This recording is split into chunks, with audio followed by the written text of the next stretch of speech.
Hi, Jewish Mom. I'm wishing you Shabbat Shalom this week from my backyard. There's a lot of construction on my street, so I hope that you're able to hear me over all of the bang, bang, banging. So I want to tell you a story that happened this morning. My daughter Mayan, who's 19, she's in the Israeli Air Force, as I told you, and today she came home from her base, and she said, "Oh, Ima, I have to run out right away because my friend has a Sheitlmacher appointment." So her best friend got engaged this week, and so as her best friend, she wants to go with her to the wig salon, to the Sheitlmacher, to help her choose out a sheitel. The funny thing was that my aunt just came in. She's wearing her uniform, and most people would get it's a little bit strange for for someone wearing an IDF uniform to walk into like a Sheitlmacher store, but my aunt just she didn't even think of that, and she's like, no, I'm running late, my friend's going to be waiting for me.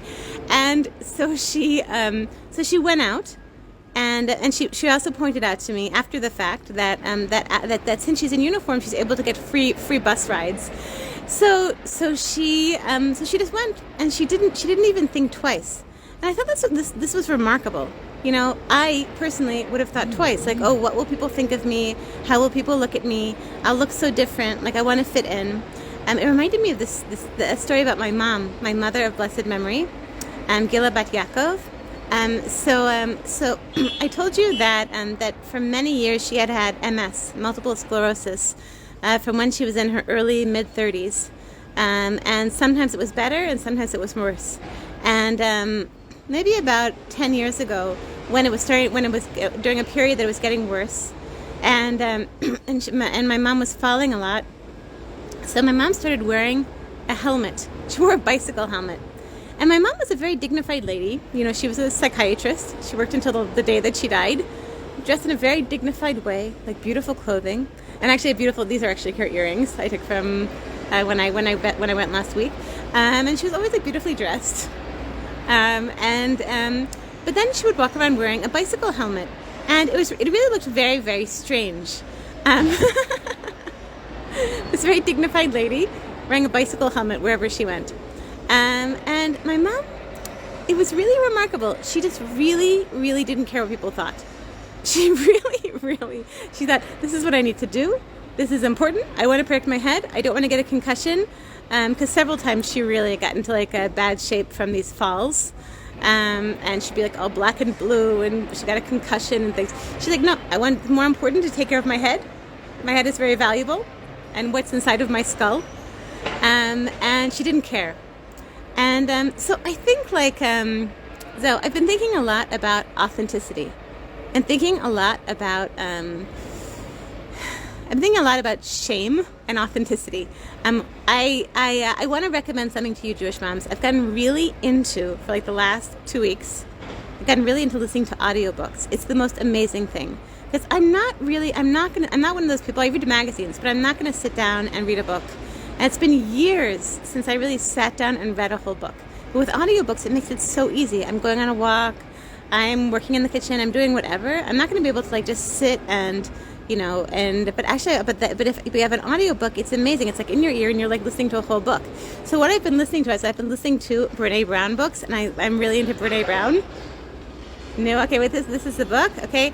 I thought it was just me. This is what I'm listening to now, but it isn't, okay? And so the subtitle is Making the Journey from What Will People Think to I Am Enough.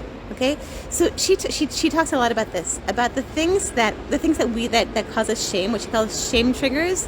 The things that within ourselves or with other people that we're ashamed about ourselves, and what to do about it, and how to get the support. Let's say she recommends a lot from other people, connecting with people who are your the people that you connect with when you're feeling shame.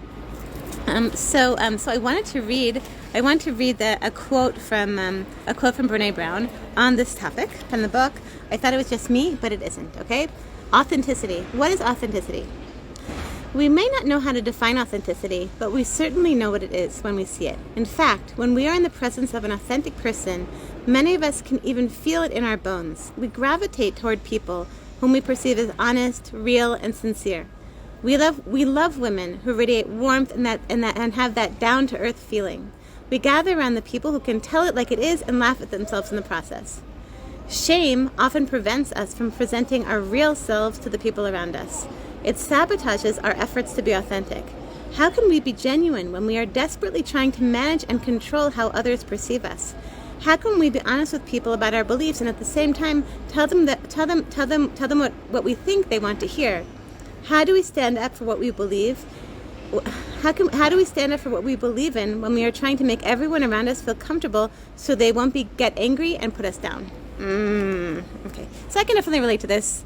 I definitely have my own shame triggers and the things that I say, or the ways that I act, or the ways that I present myself when I'm around certain people. I can definitely be like a chameleon, which sometimes that's okay, and sometimes that's not so okay. So I just want to, so this is something I've told you, this is one of my goals for this year, being more authentic. And so I want to bless us, I think it's something to work on, to be 1% more authentic, 1% more real, be 1% more like my daughter Mayan and like my mom, who just did what they, just live their truth, just doing what they think is, doing what they think is right and living that way. Okay, Shabbat Shalom.